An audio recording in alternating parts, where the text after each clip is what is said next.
Selamat datang. Perkenalkan, saya Setia Pambudi, peserta pelatihan dasar CPNS Kementerian Pendidikan, Kebudayaan, Riset, dan Teknologi tahun 2022, Angkatan 102, Kelompok 3. Saya juga adalah dosen di Teknik Geologi UPN Veteran Yogyakarta. Di video ini, saya akan membahas tentang manajemen ASN di unit kerja saya. Video ini juga merupakan tugas dari agenda 3 Latsar CPNS Kemdikbudristek, yaitu mengenai agenda manajemen ASN dan Smart ASN. Adapun materi yang akan dibahas pada kesempatan kali ini dimulai dari pendahuluan, dilanjutkan dengan pembahasan isu dan kondisi di unit kerja serta dampak yang dapat ditimbulkan apabila isu-isu tersebut tidak segera diselesaikan. Lalu ada analisis isu yang berupa metode-metode untuk menapis isu-isu tersebut untuk mendapatkan sebuah isu prioritas. Yang terakhir adalah solusi dan gagasan kreatif untuk menanggulangi isu tersebut. Pendahuluan.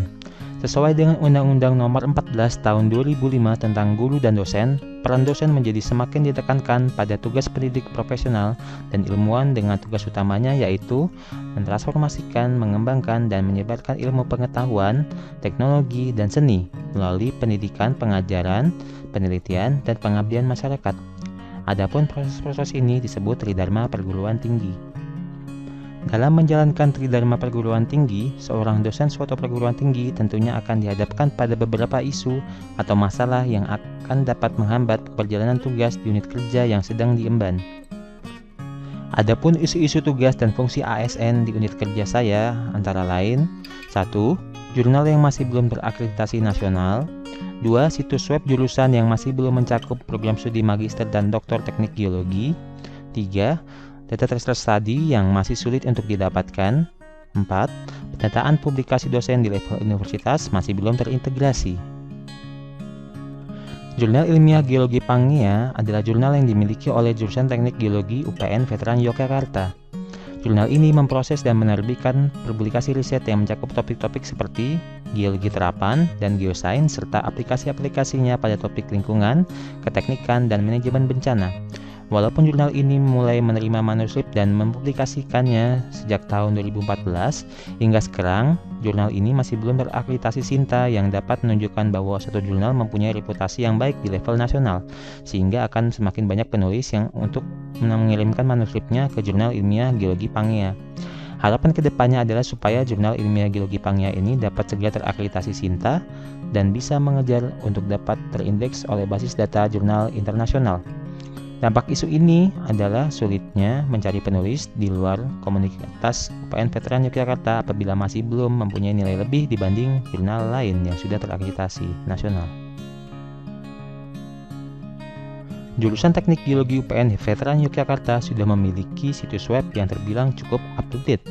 Akan tetapi, informasi mengenai prodi Magister Teknik Geologi dan Doktor Teknik Geologi yang keduanya masih dinaungi oleh jurusan Teknik Geologi terbilang terbatas, dan saat ini hanya berfokus pada prodi S1 Teknik Geologi. Padahal di zaman digital seperti ini, penyediaan informasi secara daring sangatlah krusial bagi orang-orang yang ingin mengetahui informasi untuk melanjutkan kuliah S2 dan S3 di jurusan Teknik Geologi. Keterbatasan informasi ini akan berpengaruh pada minat calon mahasiswa yang ingin melanjutkan studinya di UPN Veteran Yogyakarta. Adanya informasi mengenai prodi S2 dan S3 ini merupakan suatu target yang perlu dicapai segera. Dampak yang ditimbulkan jika isu ini berlarut adalah animo masyarakat untuk melanjutkan studi di prodi Magister dan Doktor Teknik Geologi yang tidak akan terlalu banyak dibanding universitas lainnya. Program studi Teknik Geologi UPN Veteran Yogyakarta sebagai garda terdepan dalam mencetak lulusan sarjana Teknik Geologi perlu selalu berbenah dalam proses akademiknya. Dalam keberjalanan suatu program studi, monitoring, evaluasi, dan juga audit dilakukan secara reguler baik dari universitas maupun dari eksternal.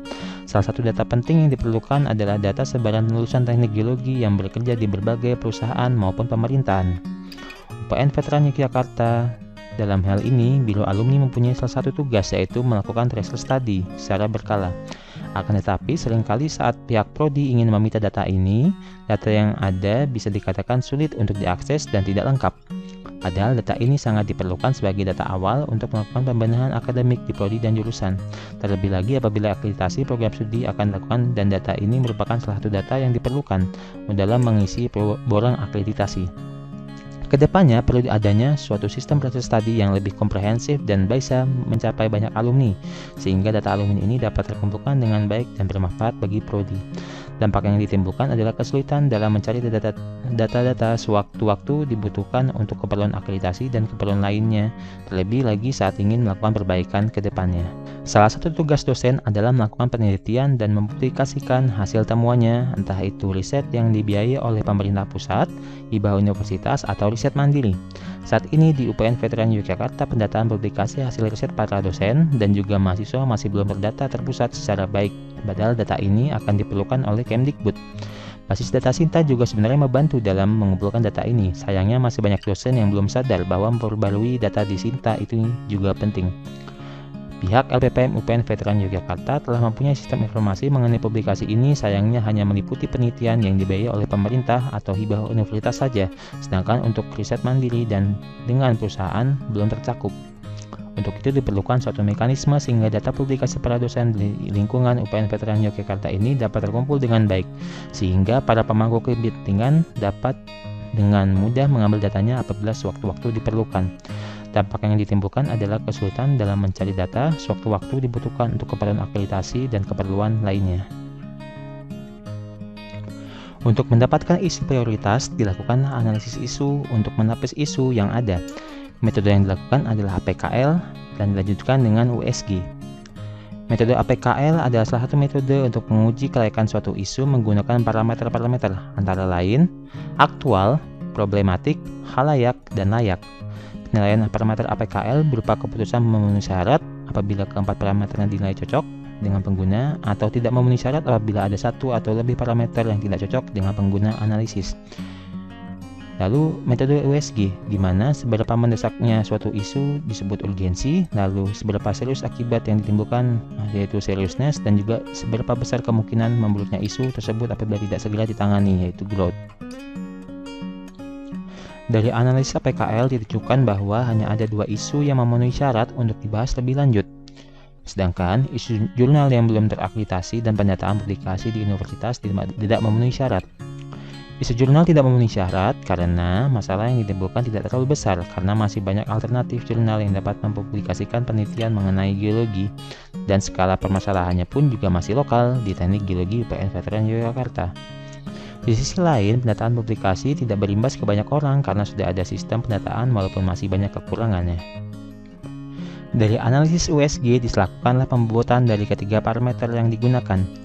Isu situs web yang masih belum mencakup prodi magister dan doktor menduduki peringkat pertama dari analisis ini, sehingga isu inilah yang digunakan untuk menjadi isu prioritas.